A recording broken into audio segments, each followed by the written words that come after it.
Motor bagus nih. Hampir Davidson kagak ini? Beuh, Harley beneran. Ngapain ente? Man, motor bagus nih, Man. Iya dong. Dah, gue mau cabut dulu. Mana lu? Gue mau ngejar prestasi City, kita udah ketinggalan 11 tahun. Kagak juara-juara ya? Iya, Sata, malu kagak lu? Dah. Mau ngejar transfer lu? Iya. Hati-hati.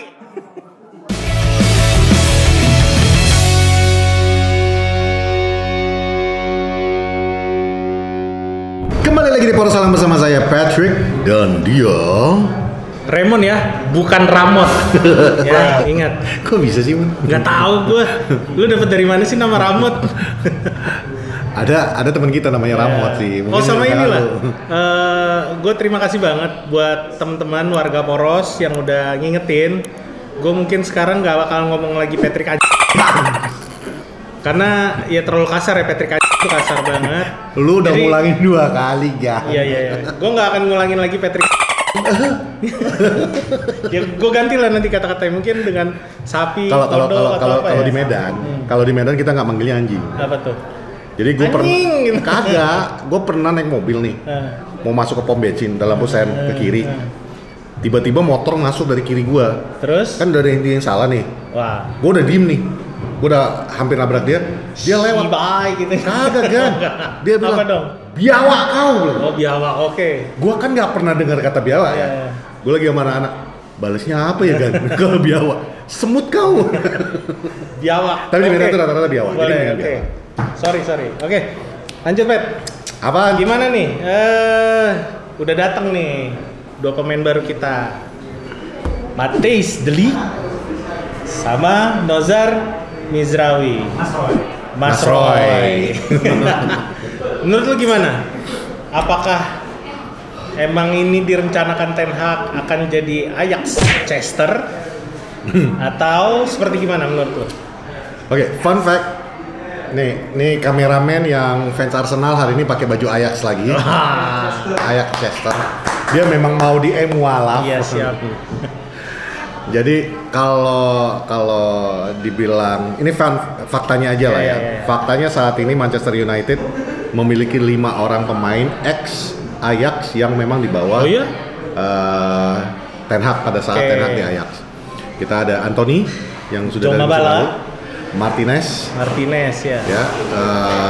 Sekarang tambah lagi De Ligt, Zirkzee dan si siapa? Mazraoui. Jadi ya. Tapi sorry kok bukan Zirkzee. Onana. Oh iya, kalau itu, Zirkzee kan di Bayern Munchen kan. Main Onana. Sama De Ligt sama si Mazraoui. Ya, jadi ada 5 yaitu termasuk Onana. Onana walaupun pas waktu Ten Hag coba ulang di sana, lagi siapa namanya? Onana. Kanan.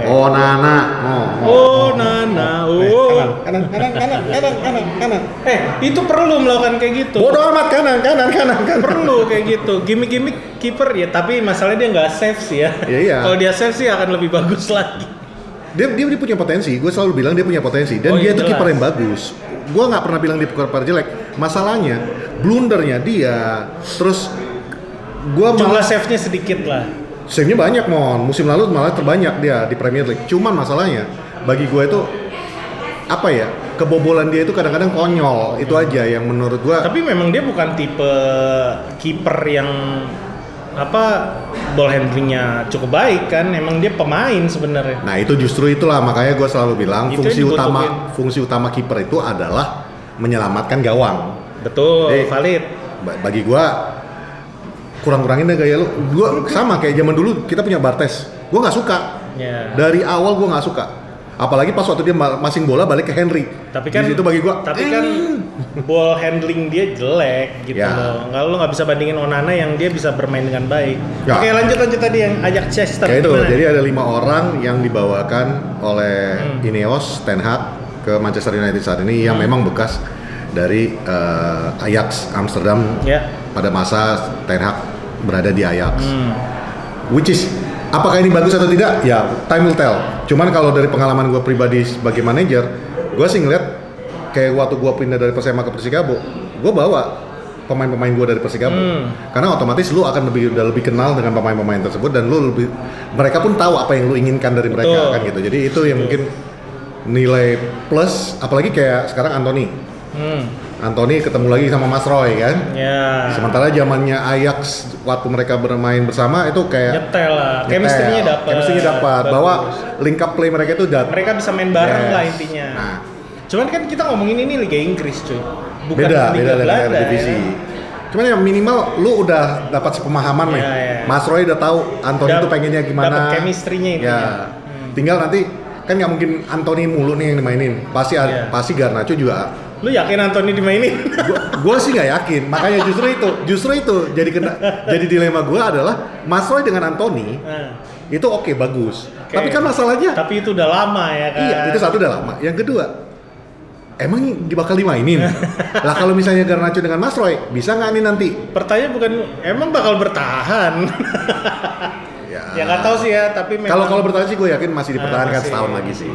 Karena kita butuh emang winger-winger yang murni kayak dia. Plus mudah-mudahan dengan datangnya Mas Roy mulu jadinya Mazraoui ini sebenarnya ya gue juga pengen melihat performanya si Anthony ini meningkat. Ya, setuju. Anthony is not a bad player juga.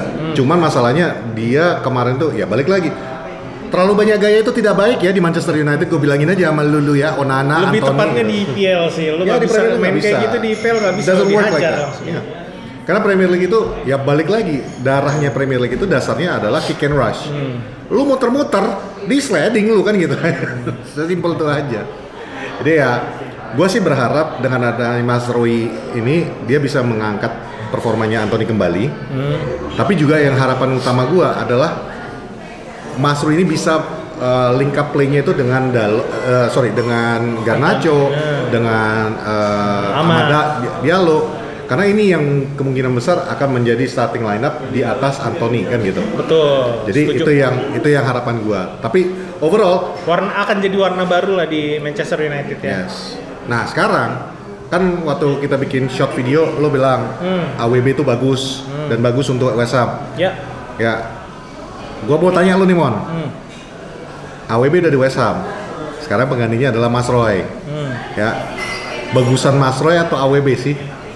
Kalau ya semua bisa lihat lah. Kalau lo ngomongin masalah bagus siapa, jelas Mazraoui. Dia skillnya lengkap. Kalau lo lihat cara bermain Dalot itu dia nyerangnya bagus. Oh ya silakan lah. Disanggan. Dan AWB bertahannya juga bagus. Mazraoui gabungan dari keduanya. Menurut gue itu. Jadi ya kalau ditanya siapa lebih bagus, jelas Mazraoui. Tapi balik lagi, ini Liga Inggris. Kita nggak tahu pemain model kayak Mazraoui harusnya sih nggak ringkih ya, dia cuman beberapa kali cedera di Bundesliga lah. Menurut gua ya bakalan jadi tambahan yang bagus.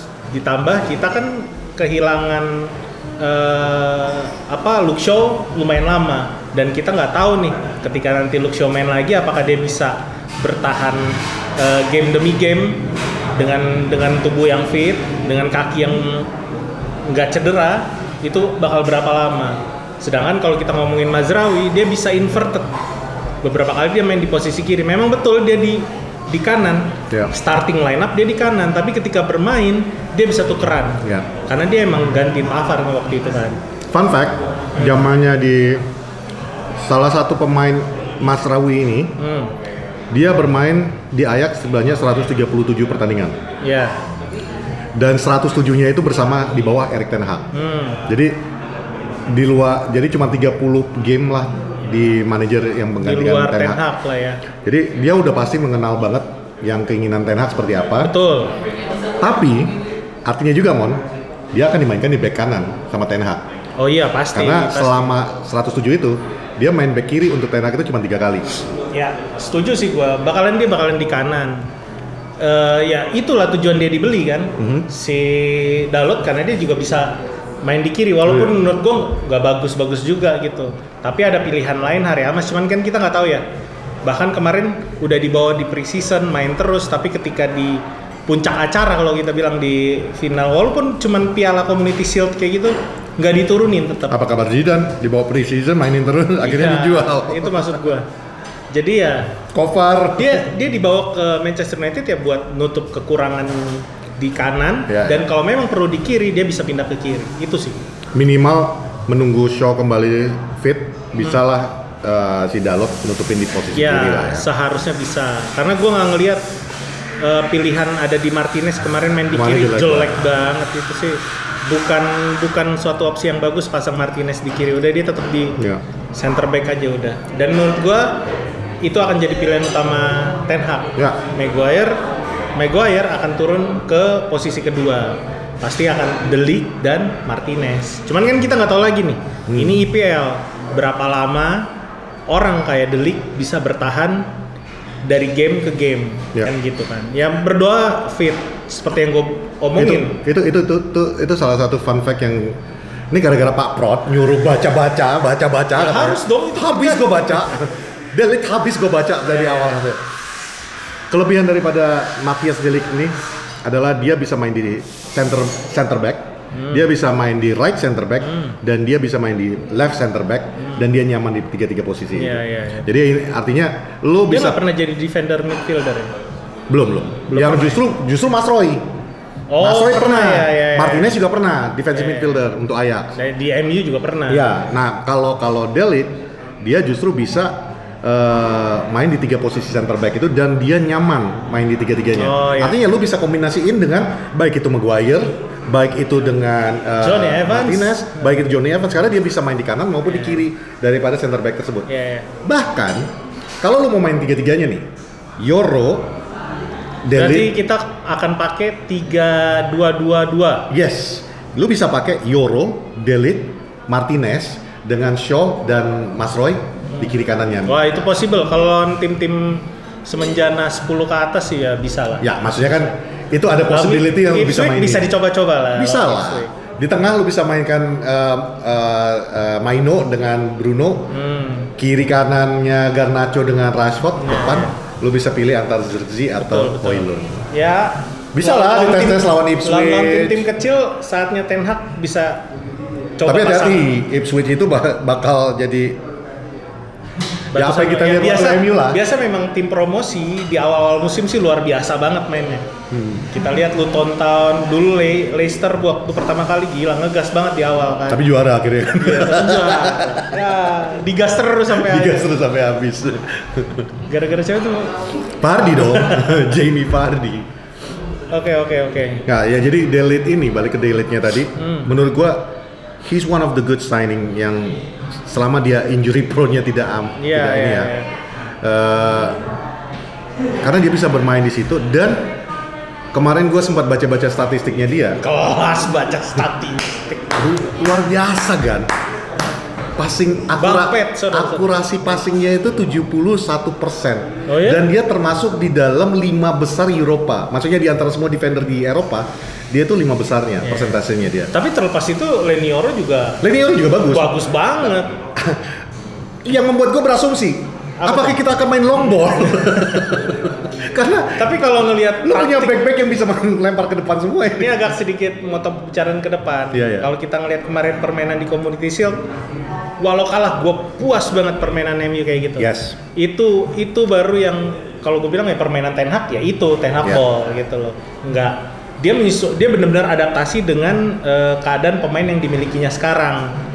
Memang ada beberapa pemain sisa, tapi dengan kedatangan si De Ligt sama Mazraoui itu akan jadi pilihan yang bagus sih menurut gue. Jadi makin banyak opsi dengan permainan kayak kemarin yang nggak terlalu nggak terlalu pressing. Cuman memang beberapa padit di luar sana bilang Ten Hag ini negatif ball. Cuman who cares man? Sebenarnya mereka tuh juga kalau bilang negative ball, what are you going to do ketika lu punya 16 pemain yang cedera? You're going to play negative ball. Itu kayak yang gue bilang di awal kali. Lu pelatih manapun, bahkan mungkin ya kalau Sir Alex Ferguson, dapat musim yang sial dalam satu musim semua tim inti cedera, lu bisa apa gitu loh. Ya intinya nggak ada pemain yang cedera. Gue yakin 3 besar, 4 besar lah bisa. Syukur-syukur bisa dapat Liga men 21. Nah, Mon. Ini satu hal lagi yang gua seneng dengan datangnya De Ligt, Lenioro. dan sekarang ada menemani Martinez dan ditambah lagi sekarang Mas Rui. Ini semua ball keeping possession-nya bagus. Bagus, betul, setuju. Yang artinya apa? Yang diharapkan oleh Erik ten Hag membawa Onana itu adalah membuka permainan itu dari belakang kan. Ya, ball playing keeper dia ambil Onana. Nah sekarang lu punya back dalam delete Martinez yang juga bisa ball keeping. Yang artinya apa? Lu betul-betul bisa build up play dari belakang. Ya, semoga ini bisa mewujudkan apa yang dia mungkin musim lalu nggak bisa diwujudkan ya. Karena ya let's face the fact, Evans not exactly yang ball keeping possession-nya bagus. Udah kakek-kakek cuy. Nah, Varane juga ya he's good tapi masalahnya ada udah ringkih lah ya istilahnya. Tapi bukan berarti Delete ini udah super wah kita dapatnya luar biasa. Enggak juga. Dia punya kelemahan. Kelemahannya apa? Speednya juga masih kalah. Ternyata dia speed juga di persentalenya itu yang di tengah-tengah lah. Sama Maguire tuh beda tipis gitu loh. Jadi cuman bedanya antara Delete dengan Maguire, Delete itu lebih kayak cutting kayak model Martinez. Dia berani cutting bola dan timingnya itu selalu yaitu ball possession untuk menang groundnya itu lumayan tinggi, persentalenya dia di 10 besarnya Eropa. Jadi gila ya, gue baca statistik parah juga ya. Bagus, emang itu. Apa gue tinggalin aja sekarang? Jangan. Jangan menurut gue ya itu, it's a good purchase lah menurut gue. Iya, setuju. Lu sendiri gimana pendapat lu? Iya, dengan kesiapan tim yang sekarang, kalau menurut gue jujur masih kurang. Oke. Kita masih pakai pemain-pemain lama, yang which is masalahnya banyak banget. Dan menurut gue di tengah itu harus ada perombakan besar. Kita memang punya Maino, tapi kita di situ masih ada Casemiro, masih ada McTominay yang menurut gue bukan pilihan lagi. Gue rasa semua orang setuju pemain-pemain lama ini harus dibuang.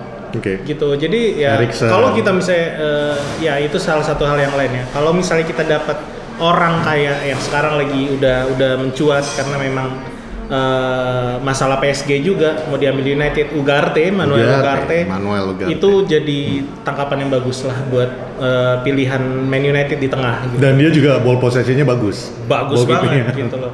Dan gua rasa sih bukan cuman Ugarte, kita tahu di sini ada Jason Wilcox, ada Dan Ashworth, mereka pasti udah mikirin semuanya. Gue yakin bukan cuman Ugarte aja yang sekarang lagi diincar, mungkin ke depan akan ada 2 atau 3 pemain baru lagi ya. Mudah-mudahan ya, karena ya itu gue bilang pemain-pemain lama di transfer window yang sekarang. Ya, gua sih kayaknya satu terakhir ya musim. Ya mungkin satu terakhir, tapi pasti lagi dikejar, lagi proses kan. Kalau udah deal nggak harus main dari awal musim, nggak masalah tuh. Jadi menurut gue ya itu yang tadi, pemain-pemain lama ini harus dibuang. Dengan adanya kedatangan Zirkzee, terus Højlund juga ya udah berubah, Rashford juga udah lumayan menunjukkan peningkatan di pertandingan kemarin, emang cuman sial aja kan. Walaupun nggak gol di depan gawang. Iya nggak gol, nggak masalah menurut gue, tapi ya itu Rashford yang kita butuh kan untuk neken tim lawan City itu susah. Siapa yang bisa ngambil bola City kalau ketemu lawan City gitu. Nah itu kebetulan lagi di tempat netral. Kalau kita main di tempat mereka, wah itu tekanan akan lebih besar lagi. Jadi ya tetap menurut gua harus ada pemain baru lagi, pemain yang saya kayak McTominay ataupun Casemiro. Apalagi gajinya Casemiro paling tinggi paling besar 350.000 pound seminggu, lu bayangin 6 miliar seminggu. Gila sih itu. Gue pengen ketemu Casemiro. Pengen ketemu Casemiro. Bang, pinjam cepet bang. Iya. 100 juta. 100 juta. Iya, itu jadi hal yang nggak bagus buat tim juga gitu. Untuk sekelas Casemiro iya, tapi masanya udah lewat lah. Jadi ya tetap harus ada pemain baru sih, Pet, menurut gue. Nggak bisa jalan dengan tim yang sekarang. Kalau kita ngomongin tengah ya, mungkin belakang menurut Ten Hag ini udah bagus. Depan ya karena sial aja Højlund cedera. Di winger kita punya banyak pilihan. Ada 5 winger sekarang. Even Pellistri di plot di tengah dia bisa main di winger. Ya, dia bisa main di kanan kan, di wing right wing. Nah, tapi dia nggak bisa main jadi right back ya. Itu udah terbukti. Oh iya. Aduh kasihan banget. Lu nggak bisa salin Pellistri. Gue sempat nge-tweet, lu nggak adil, orang pada bilang Pellistri anjing apa segala macem. menurut gue sih ya biawak orang-orang gitu.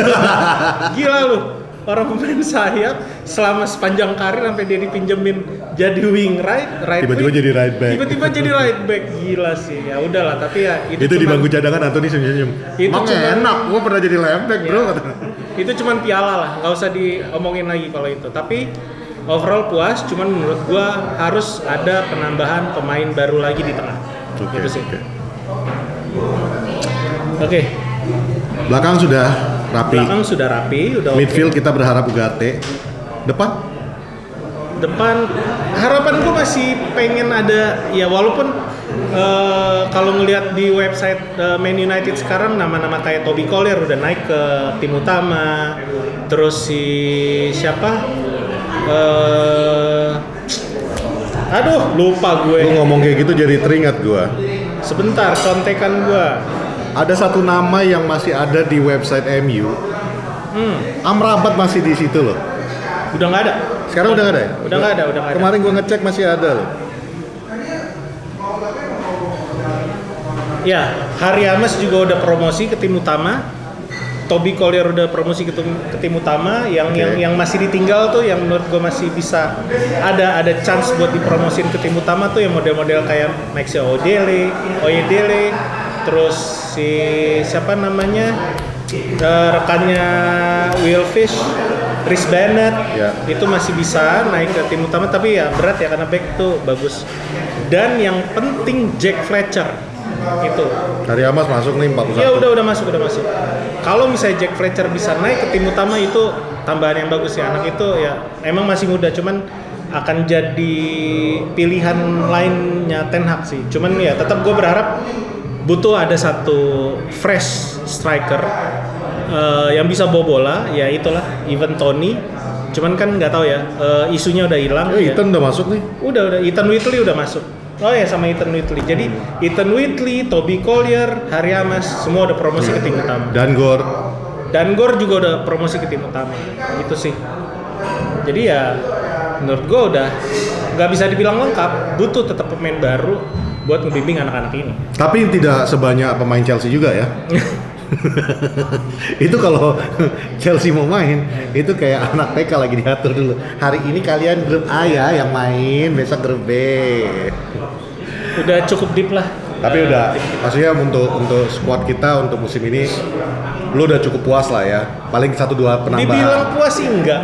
Dibilang puas enggak. Gua masih pengen ada tambahan pemain baru di tengah, karena masalah kita di defense sudah diberesin, sekarang tinggal tengah nih. Lo nggak bisa bertahan terus sama Maino, Bruno, sampai kapan mereka bisa berdua. Tapi ketika kita McTominay sama Casemiro, berantakan. Ya itulah tadi pentingnya kita dapatkan Ugarte. Yes. Dan kalau bisa, gua rasa itu walaupun gue percaya sih Toby Collier musim ini akan bagus. Cuman ya tetap. Tapi kan tetap harus ada. Ya Casemiro adalah bapak yang baik ya kalau kita ngomongin itu ya.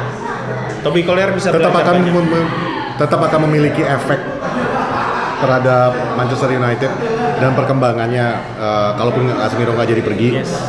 Tapi mungkin yang kita harapkan adalah yang bisa stay dan betul-betul membentuk ya proyeknya Ten Hag ini supaya bisa secepatnya berjalan. Setuju. Lah ya istilahnya. Setuju. Karena kalau kita lihat pertandingan kemarin lawan City, which is itu nanti gua minta lu yang review lah ya. Oke. Karena overall kita terpaksa lagi bermain dengan kondisi yang tidak 100% dong kemarin. Walaupun City juga menurunkan anak-anak mudanya ya. Balik lagi itu cuman piala. Ya, itu dua-duanya juga tim juga menganggapnya sebagai ya udah pemanasan warm-up game yang terakhir. Menurut gua udah fair sih. It's a good game. Dua-duanya bermain dengan nggak dibilang 100% nggak, tapi kita cuman sial aja lah. Ya. Ada 2 shot yang harusnya pure jadi gol. Satu amat, ngapain lu passing lagi? Lu tinggal tendang tuh jadi gol itu. Iya, dia malah pengen pengen Mason Mount. Kenapa dia passing ke Mason Mount? Karena itu Mason Mount nggak biasa dengan set. 3 dong kan? Nggak biasa dengan set kayak gitu. 3 dong. Itu amat. Udah, yang masuk satu lagi Rashford kan. Satu lagi corner mounting yang bola yang gampang banget yang seharusnya tendang pakai kaki kiri, McTominay malah dihajar pakai kaki kanan. Ya overall puas lah. Tapi ya itu kita di awal sebelum nobar aja kan gue bilang, yang penting kita nggak diayam-ayamin aja gue puas. Dan kita tidak diayam-ayamin. Kita malah menguasai pertandingan, ya dibilang menguasai 100% juga enggak, tapi kita cukup bagus lah menguasai pertandingan pada malam itu. Ya City nurunin pemain mudanya juga bagus. Bukan nama-nama yang asing, kayak James McCarthy, terus di sini ada Rico Lewis, Oscar Bob, bukan pemain utama tapi dia udah main di timnas Norway. Tapi Oscar Bob tuh bagus. Bagus. Itu alasan dia kenapa Pep buang Cole Palmer. Iya. Jadi menurut gua ya itu anak bagus gitu. Yeah. Cuman sialnya kan kemarin cedera ya. Kemarin juga si cedera dia juga bakalan. Gua jujur yang paling berbahaya pada malam itu justru gua ngelihatnya Bob sama McCarthy.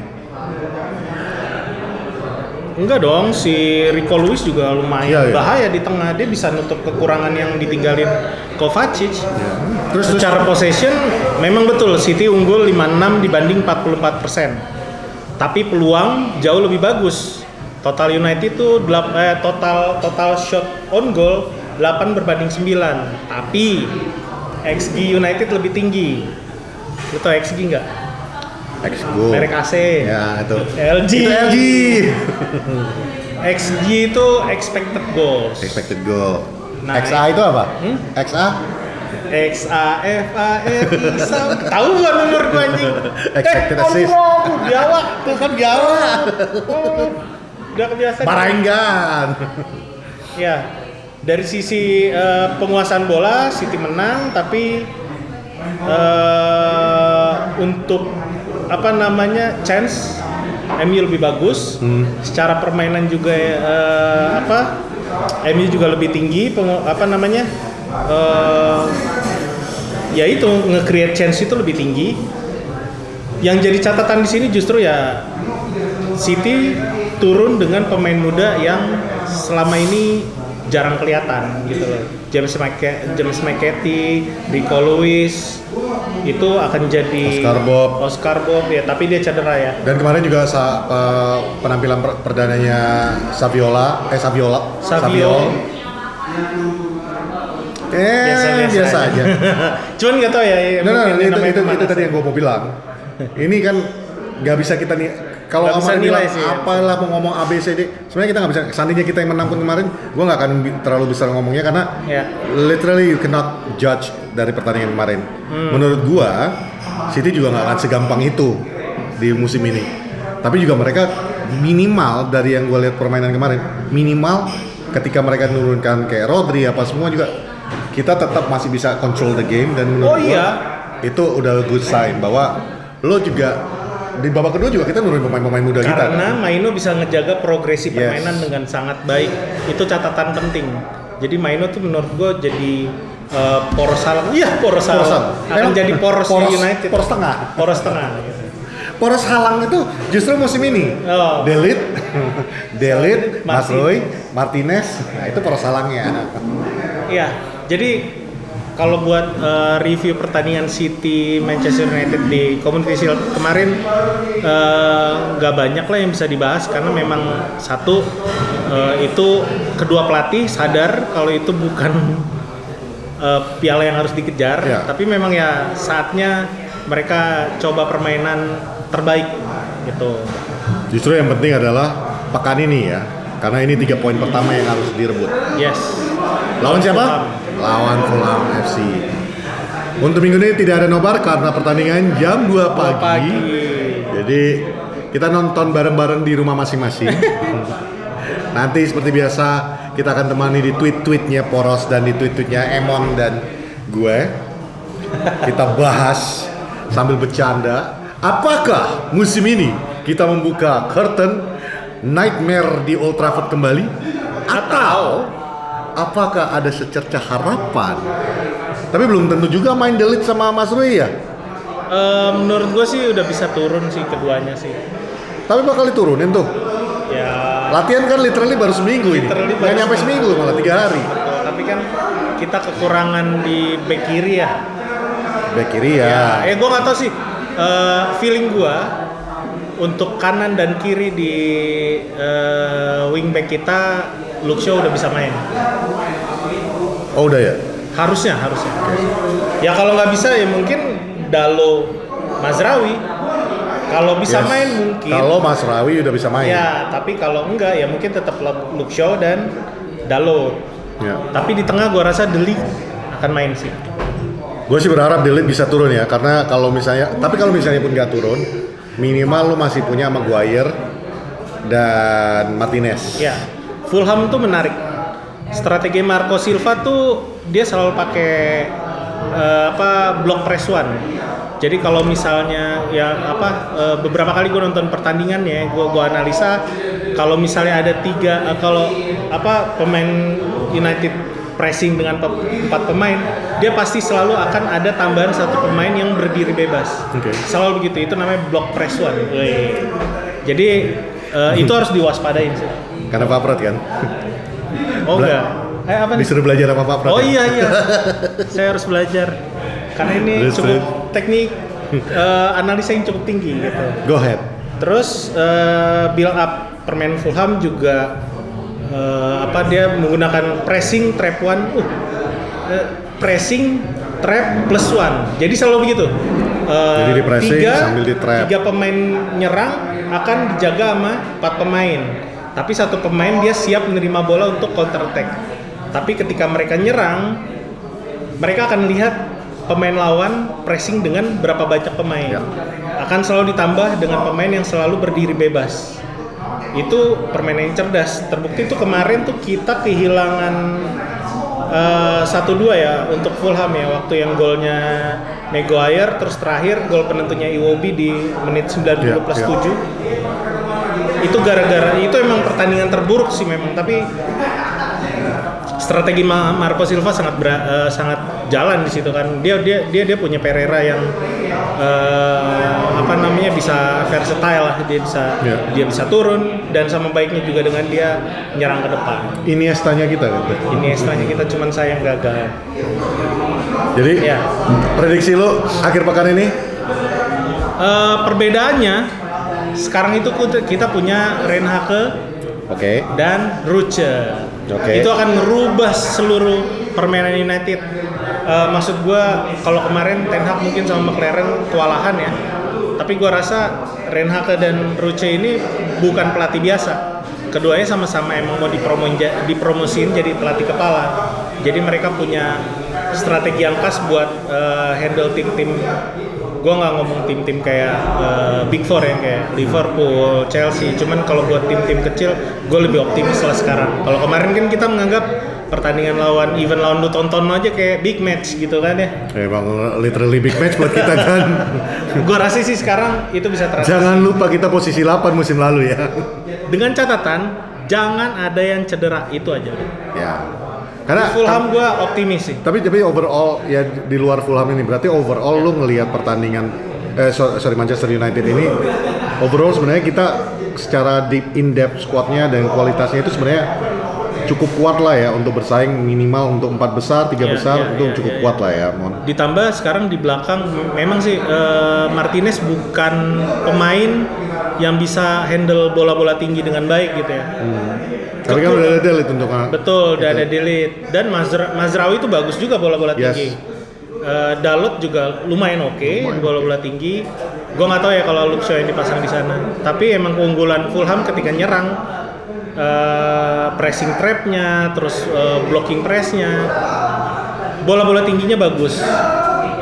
Ada Iwobi, ada si Diop, ada beberapa pemain tinggi lah di sana ya. Jadi gue lupa namanya siapa sih,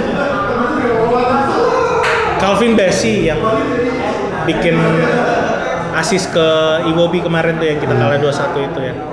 Itu mesti diwaspadain sih kalau buat bola-bola tingginya Fulham. Ya overall sih kalau gue ya seperti yang tadi awal gue bilang, sekarang ini kalau dengan catatan kalau De Ligt dimainin ya, De Ligt dan Mazraoui ini. De Ligt, Mazraoui, Dalot dan Martinez ini semua kan bisa bawa bola dari belakang. Betul. Ya ini yang akan menjadi, kalau misalnya pun mereka one press trapnya yang lu bilang tadi, ini masih bisa diakali kalau misalnya back-back ini bisa ikut nge-push high pressing. Tapi jangan salah, Fulham itu gol-golnya musim lalu kebanyakan datang dari lini belakang sih memang. Ya iya, makanya justru itu yang gue bilang. Ketika lo bisa bikin high line di dalam pertahanan lo, lo kan akan menekan mereka di belakang jadinya. Karena dengan mereka kita punya ball possession defender ini semua, ditambah lagi Onana juga bisa kontrol bolanya dari belakang. Ini berarti kan kita bisa nge-push lini mereka itu, kita yang di high pressing dengan resiko tentunya counter attack ya. Cuman dengan kondisi kita bisa possession football di lini belakang, mungkin bisa membuka peluang-peluang untuk winger-winger kita.